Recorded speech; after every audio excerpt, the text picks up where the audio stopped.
Hello everyone, welcome back to SS Classes.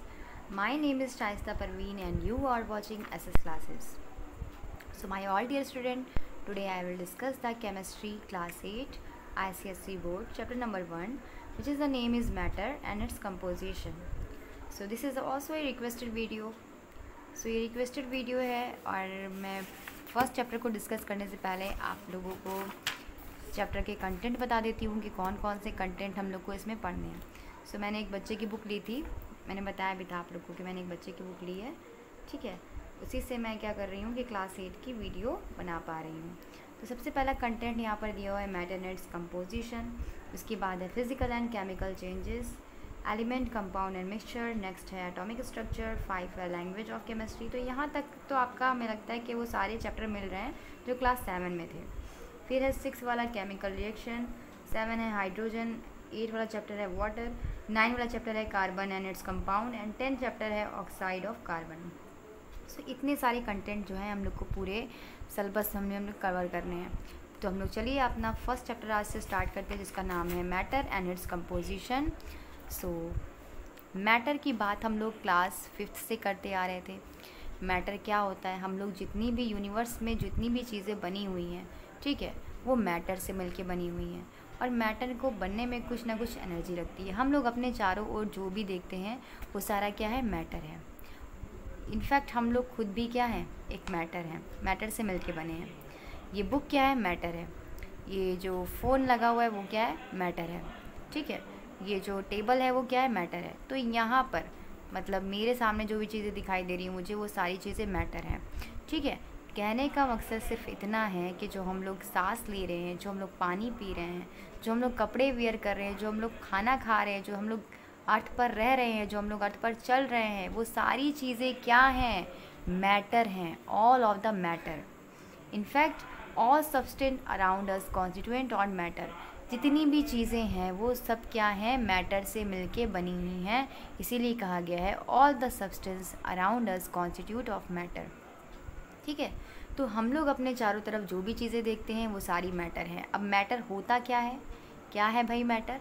तो matter को हम लोग क्लास 5th में पढ़ते चले आ रहे हैं कि मैटर में be defined as anything that occupy space, जो जगह घेरता हो, डैट हैज़ अ मास, जिसका कोई मास हो, डैट कैन बी जज बाई एनी वन और मोर ऑफ 5 फिजिकल सेंसेस, जिसको हम लोग अपनी कोई एक या फिर एक से ज़्यादा जो 5 फिजिकल सेंसेस हैं उनसे हम लोग महसूस कर सकें।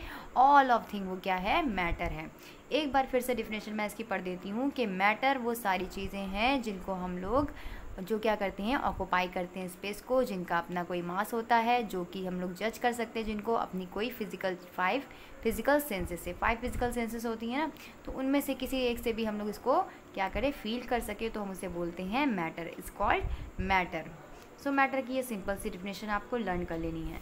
अब इसका एग्जाम्पल है book, pen, water, milk, rocks, mineral, oxygen, hydrogen etcetera etcetera are all called matter. तो क्या कैरेक्टरिस्टिक है और मैटर की, हम लोग कैसे पहचानें कि कोई मैटर है? सबसे पहली बात कि बहुत सारे कैरेक्टरिस्टिक मैटर के हैं, जिसमें से कुछ आपको दिए गए हैं कि इसका क्या होता है, इसका एक अपना वज़न होता है, इसका एक अपना मास होता है। जैसे ये बुक है, ये बुक का भी अपना कोई एक मास है, ठीक है। जो ये हमारा जो फ़ोन लगा हुआ है इस पर, वो भी उसका भी क्या है, एक वज़न है, एक मास है। सो यहाँ पर जो बुक जो रखी हुई है उसने क्या घेर रखी है, उसने जगह घेर रखी है ना। ये टेबल जो आपको दिखाई दे रही है, ये टेबल वो भी क्या है, उसने भी जगह घेर रखी है ना। Occupy space, occupy volume, it can be preserved और फिल्ड बाय फिजिकल सेंसेस। इसको हम लोग प्रिजर्व कर सकते हैं या फिर फील कर सकते हैं अपनी 5 फिजिकल सेंसेस से। सो ये सारे कैरेक्टरिस्टिक है मैटर से, जिससे हम लोग मैटर को पहचान सकते हैं, ठीक है। हीट हो गया, साउंड हो गया, मैग्नेटिज्म हो गया, लव, हेट, शेडो एक्सेट्रा, ये सारे जो हैं ये इनको हम लोग रिगार्डेड नहीं कर सकते एज अ मैटर, क्योंकि ना तो इनका कोई मास होता है और ना ही ये स्पेस ऑक्यूपाई करते हैं। तो वो कौन कौन सी थिंग्स हैं जिनको हम लोग नॉन मैटर कहेंगे, जो मैटर से मिलके नहीं बनी हैं, क्योंकि हमने तो कहा कि सारी चीज़ें मैटर से मिलके बनी हैं। तो अब वो कौन कौन से प्रोडक्ट हैं या वो कौन कौन सी चीज़ें हैं जो मैटर से मिलके बनी नहीं हैं या फिर जो मैटर हैं ही नहीं? जैसे कि हीट हो गया, जैसे कि साउंड हो गया, जैसे कि मैग्नेटिज्म हो गया। साउंड क्या जगह घेरती है? नहीं घेरती है। ऑक्यूपाई, क्या इसका कोई वज़न होता है? नहीं होता है। तो ये भी क्या है, ये मैटर नहीं है। लव, हेट, शेडो, जो भी ये सब रिगार्डेड है, this is all not called matter because they have not the occupy space and not they have not मास, ठीक है। तो इतनी बातें हमने देख ली कि मैटर क्या होता है, मैटर के क्या कैरेक्टरिस्टिक हैं और कौन कौन सी ऐसी थिंग है जिनको हम लोग मैटर नहीं कहेंगे। अब हम बात करते हैं स्टेट ऑफ मैटर की। स्टेट ऑफ मैटर भी हम लोग क्लास 5 से डिस्कस करते चले आ रहे हैं। सो स्टेट ऑफ मैटर में हम लोग क्या पढ़ने हैं कि मैटर जो होता है वो एक सब्सटेंस है जिससे पूरा यूनिवर्स क्या है, बना है। सो मैटर को हम लोग कैन आइदर भी सॉलिड, लिक्विड और गैस। तो मैटर जो है वो सॉलिड भी हो सकता है, लिक्विड भी हो सकता है या फिर गैस भी हो सकता है। ये 3 फॉर्म है, ये 3 स्टेट है मैटर की, solid, liquid and gas. Matter हमें किसी सॉलिड के रूप में मिल सकता है, किसी लिक्विड के रूप में मिल सकता है, किसी गैस के रूप में मिल सकता है, ठीक है। सो ये सारी फॉर्म जो हैं जिनको हम बोलते हैं these form are called 3 physical state of matter. ये जो सॉलिड, लिक्विड एंड गैस है ये तीनों क्या हैं, 3 फिजिकल स्टेट हैं मैटर की। समझ में आप लोग को इतनी बात। उसके बाद देखिए जो लिक्विड होता है और जो गैसियस होते हैं वो फ्लूइड स्टेट होती है। वो कैसी स्टेट होती है, फ्लूइड स्टेट होती है। बट एक फ्लूइड स्टेट जो को जिस भी बर्तन में या जिस भी वेसल में हम लोग डालते हैं तो वो उसका शेप ले लेता है। सो ये सारी स्टेट जो है वो इनकन्वर्टिबल है with or change of condition, जो अपनी कंडीशन के साथ क्या होती हैं, बदलती रहती हैं।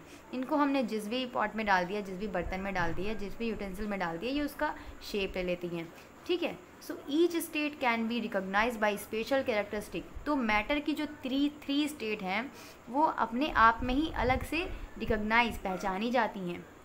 ये फिजिकल स्टेट जो है मैटर की इंटरचेंज होती हैं हीटिंग करने पर, कूलिंग करने पर। ये तो पता है ना, हमने क्या पढ़ा हमने कि जो मैटर की 3 स्टेट हैं सॉलिड, लिक्विड एंड गैस, ये चेंज होती है। कब चेंज होती हैं, जब हम किसी मैटर को हीट करेंगे, गर्म करेंगे, जब हम किसी मैटर को ठंडा करेंगे, कूल करेंगे, एंड सिंपल, ओके।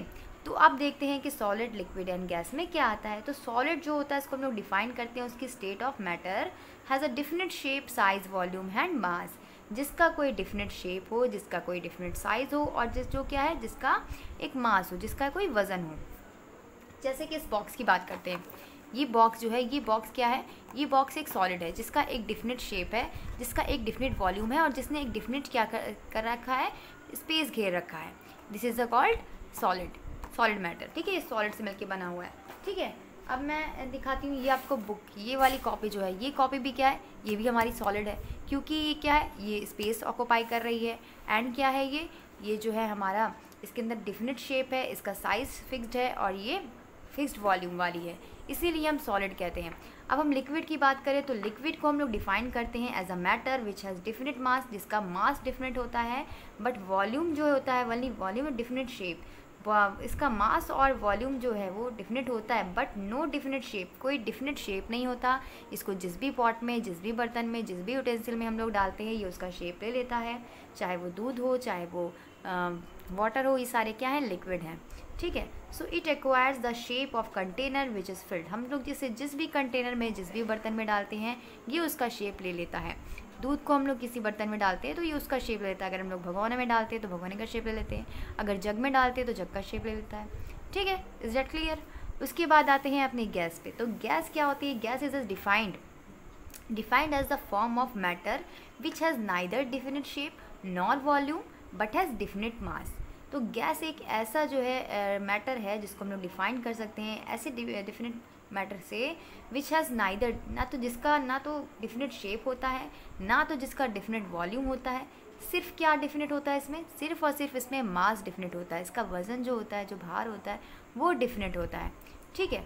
सो यहाँ पर आपको दिए गए हैं ये कुछ फिगर ड्रॉ किया गया है। यहाँ पर क्या है, ये लिक्विड है, ये सॉलिड है हमारा। सॉलिड को हम लोग क्या करेंगे, मेल्ट करेंगे तो वो लिक्विड में चेंज हो जाएगा, फ्रीज़ करेंगे तो फिर से सॉलिड में चेंज हो जाएगा, ठीक है, कन्वर्टेबल है। यहाँ पर लिक्विड को हम लोग वेपराइजेशन करेंगे तो वेपर में चेंज हो जाएगा, फिर से उसको ठंडा करेंगे तो कंडेंसेशन में चेंज हो जाएगा। अब कंडेंसेशन से फिर से हम लोग उसको क्या करेंगे, सब्लिमेशन में चेंज हो जाएगा, एंड सॉलिड से फिर से क्या हो जाएगा, सब्लिमेशन में चेंज हो जाएगा। सो ये स्टेट आप लोग को आगे पढ़नी है इस टाइप से। सो जो भी हम लोग काम करते हैं, मतलब जो भी वर्क यहाँ पर हो रहा है, उसमें कुछ ना कुछ एनर्जी एग्जिस्ट होती है। तो काइनेटिक थ्योरी ऑफ मैटर, अब हमने ये देख लिया कि मैटर जो हैं उनकी कितनी स्टेट होती हैं, उनमें क्या क्या होता है, उनकी कैरेक्टरिस्टिक क्या है। अब ज़रा देखते हैं kinetic theory of matter. Matter को डिस्कस करने के लिए एक काइनेटिक थ्योरी बनाई गई जिसको हम लोग डिस्कस करेंगे। So the existent of matter 3 different state can be explained on the basis of kinetic theory of matter. So जो मैटर की 3 स्टेट बनाई गई हैं, सॉलिड, लिक्विड एंड गैसेस, उनको अब हम लोग काइनेटिक थ्योरी ऑफ मैटर के बेसिस पर डिस्कस करेंगे। So main postulates of kinetic theory matter are, main postulate क्या था इसका, देखिए यहाँ पर जो सॉलिड होते हैं, सॉलिड में पहले से ही हम लोग बताते हैं कि जो सॉलिड के मॉलिक्यूल होते हैं वो आपस में काफ़ी अच्छे से पैक्ड होते हैं, काफ़ी टाइटली पैक्ड होते हैं। तो काफ़ी टाइटली पैक्ड होते हैं, इस वजह से इनके बीच जो है इंट्रासेलुलर स्पेस जो है वो बहुत कम होता है। इंट्रासेलुलर स्पेस आप पूछोगे क्या होता है मैम, इंट्रासेलुलर स्पेस मीन्स दो मॉलिक्यूल के बीच की खाली जगह। अब यहाँ पर देखिए ये सॉलिड का हमारा स्ट्रक्चर है, सॉलिड में क्या आपको इंट्रासेलुलर स्पेस ज़्यादा दिखाई दे रहा है? बिल्कुल नहीं, यहाँ पर बहुत कम है, क्योंकि यहाँ जो सॉलिड के मॉलिक्यूल होते हैं वो काफ़ी टाइटली आपस में पैक्ड होते हैं। अब हम बात करते हैं लिक्विड की, तो लिक्विड के मॉलिक्यूल आपको दिखाई दे रहे होंगे, तो इनके बीच काफ़ी ज़्यादा जगह दिखाई दे रही है। ये जो स्पेस है ना, इसी को हम बोलते हैं इंट्रासेलुलर स्पेस। दो मॉलिक्यूल के बीच की खाली जगह को हम लोग बोलते हैं इंट्रासेलुलर स्पेस। तो यहाँ पर इंट्रासेलुलर स्पेस आपको क्या दिखाई दे रहा है? ज़्यादा दिखाई दे रहा है, ठीक है। सो सॉलिड की अपेक्षा लिक्विड में क्या होता है, सॉलिड की कंपैरिजन में लिक्विड में जो इंट्रासेलुलर स्पेस है वो ज़्यादा होता है। तो molecule are not very tightly bound, क्योंकि यहाँ जो लिक्विड होता है उसके मॉलिक्यूल टाइटली बाउंड नहीं होते हैं, बिकॉज इधर उधर मूवमेंट करते रहते हैं। अब बात करते हैं अपने थर्ड स्टेट जिसका नाम है गैस। तो गैस के मॉलिक्यूल जो होते हैं वो मूव करते हैं, फ्रीली मूव करते हैं, इनको भाई आज़ाद हैं, ये इधर से उधर मूवमेंट करते रहते हैं। सो ये था kinetic molecular model of matter. ये जो है हमारा क्या है, ये मॉडल है किसका, kinetic molecular model of matter, जिसमें सॉलिड की बात करें तो सॉलिड जो होते हैं वो टाइटली पैक्ड मॉलिक्यूल होते हैं। लिक्विड की बात करें तो these are not very tightly bond. और अगर हम लोग गैस की बात करें तो गैस के मॉलिक्यूल तो भाई आज़ाद हैं, ये मूव करते हैं फ्रीली। इतनी बात समझ में आ गई आपको। अब इसकी थ्योरी के अंदर क्या क्या है, चलिए इस बार देख लेते हैं, ज़रा इसके पॉइंट ऑफ को एक बार डिस्कस कर लेते हैं तो आपको बहुत क्लियर हो जाएगा। फर्स्ट पॉइंट इसमें दिया है कि जितने भी मैटर होते हैं वो मेडअप ऑफ होते हैं large number of extremely small particle से, जिनको हम लोग मॉलिक्यूल्स कहते हैं। जितने भी मैटर होते हैं वो लार्ज नंबर में बहुत छोटे छोटे पार्टिकल से मिलकर बने होते हैं, जिनको हम लोग क्या बोलते हैं, मॉलिक्यूल्स। और कभी कभार हम लोग इसको बोलते हैं atoms, and sometime are called ions. Atom and ions कुछ भी कह सकते हैं हम लोग। दूसरी बात बताएगी कि जो मॉलिक्यूल होंगे वो ऑलवेज इनकी स्टेट जो होगी वो कांस्टेंट होगी, रैपिड होगी, रैंडम मोशन होगी in all the possible direction. जहाँ तक हो सकता है ये मॉलिक्यूल होंगे अपने रैंडम स्टेट में इधर से उधर मूवमेंट करेंगे, जहाँ तक पॉसिबल होगा वहाँ तक, ठीक है। So due to their motion and mass, third point पे आ जाते हैं। Due to their motion and mass, इनके मोशन और मास के दौरान जो मॉलिक्यूल की प्रोसेस काइनेटिक एनर्जी को डिस्कस करते हैं हम लोग। फोर्थ पॉइंट है कि there are attractive forces between molecule.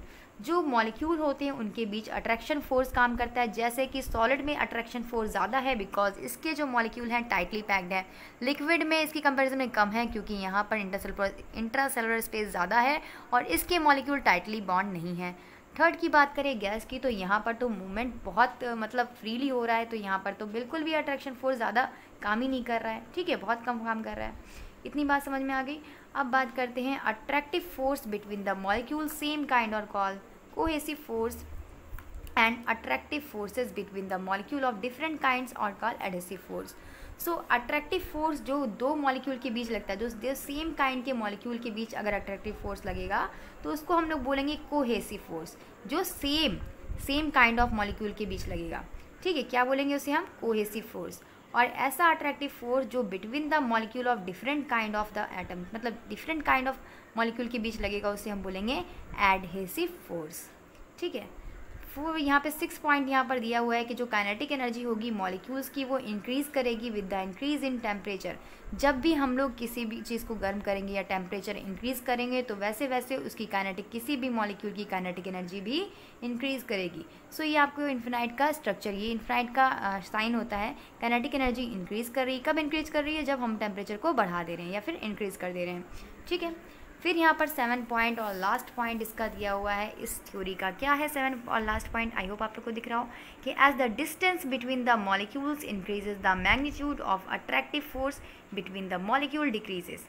जो डिस्टेंस, जो दूरी होती है दो मॉलिक्यूल के बीच की, अगर वो बढ़ेगी तो उनका मैग्नीट्यूड ऑफ अट्रैक्टिव फोर्स जो है दो मॉलिक्यूल के बीच का घटेगा। अभी जैसे कि मैंने बताया कि दो मॉलिक्यूल के बीच की जगह अगर बढ़ेगी, अगर ये मॉलिक्यूल जो है टाइटली पैक्ड थे तो यहाँ पर अट्रैक्शन फोर्स ज़्यादा अच्छा काम कर रहा है, और यहाँ पर टाइटली पैक्ड नहीं है, थोड़ी थोड़ी जगह दिखाई दे रही है बीच में, इसका मतलब कि वहाँ पर अट्रैक्टिव फोर्स ठीक से काम नहीं कर रहा है। इसका मतलब है जैसे जैसे दूरी बढ़ेगी दो मॉलिक्यूल के बीच की, वैसे वैसे उनका जो अट्रैक्शन फोर्स है वो डिक्रीज़ करेगा, वो घटेगा। ठीक है। सो आई होप आप लोग को इतनी चीज़ें क्लियर हो गई होंगी। तो आज की वीडियो में हम लोग इतना ही देखते हैं, क्योंकि वीडियो बहुत लंबी हो जा रही है और आगे के टॉपिक को हम लोग नेक्स्ट वीडियो में डिस्कस करेंगे। तो आपको मेरी वीडियो थोड़ी सी भी अच्छी लगी हो या फिर ये आप लोग के लिए हेल्पफुल हो तो इसे लाइक कीजिएगा, कमेंट करके ज़रूर बताइएगा और मेरे चैनल पे ऐसी तरह जुड़े रहिएगा। Thank you, keep watching.